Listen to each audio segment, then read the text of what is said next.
15 of the Fortune 500 companies and only 28 of the Fortune 1000 are run by women, and women start only 3% of businesses in America. So why?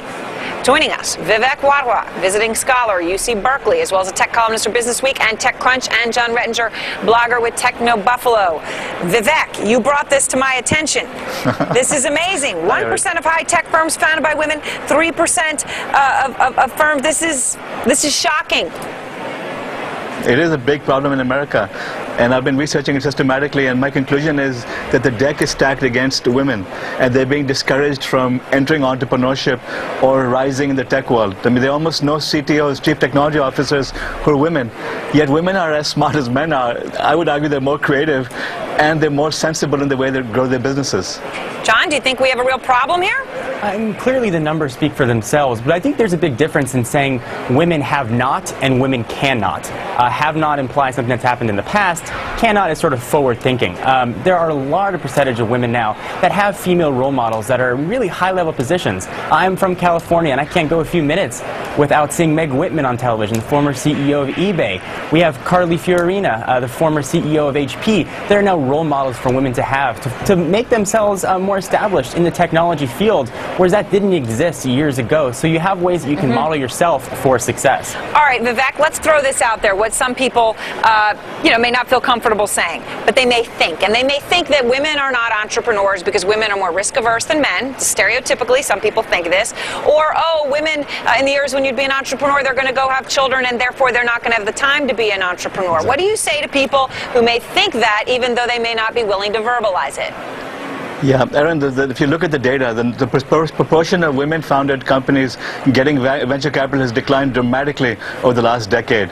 The number of women entering computer science in the schools has gone down from 37% to about 18 or 19%. Dramatic, decreases. Look at all the data. Maybe you have a couple of successes, but they are far, far fewer than they should be. We should have 50% of our tech entrepreneurs being women. That's just the way it should be, not 1%. There's a big discrepancy here. So why the drop, Vivek? I mean, is there something true to the questions that I raised? Is there a truth to it? I mean, I heard one very high-profile woman in the tech industry, and I'm not going to say who she was, but she said, a lot of women, they sort of assume their career is going to go a certain way, and before they even get married and have children, they sort of take themselves out of the running for some of these things. Yeah. And it starts with mom and dad, that they discourage their daughters from becoming scientists and engineers because those are male things. And then when they enter the workforce, when they reach a certain level, they start feeling discrimination, that they don't readily enter the executive ranks, they get discouraged and leave the workforce. And then when they do enter the tech world, they're alone. I mean, I was at the Anita Borg Institute conference in Atlanta a couple of weeks ago. There were 2,000 young women there, and they were so energized, interacting with each other and seeing that, hey, they are more like us. So there are a lot of systematic problems here. And when they raise venture capital, I've heard many women tell me that the VCs ask them what's going to happen if they have kids. How does their husband feel about them being here, and so on. There's a lot of problems here. If I can step in for just a minute, and with all due respect, I take a bit of umbrage with saying that parents aren't letting their kids that they can be entrepreneurs, so that they can go into business. Society is changing very quickly, and that sort of same argument has been made in different forms throughout, throughout American history and all history, with different subjects as the recipient of those. Parents are giving their kids, at least in my opinion, as good a shot as anywhere else.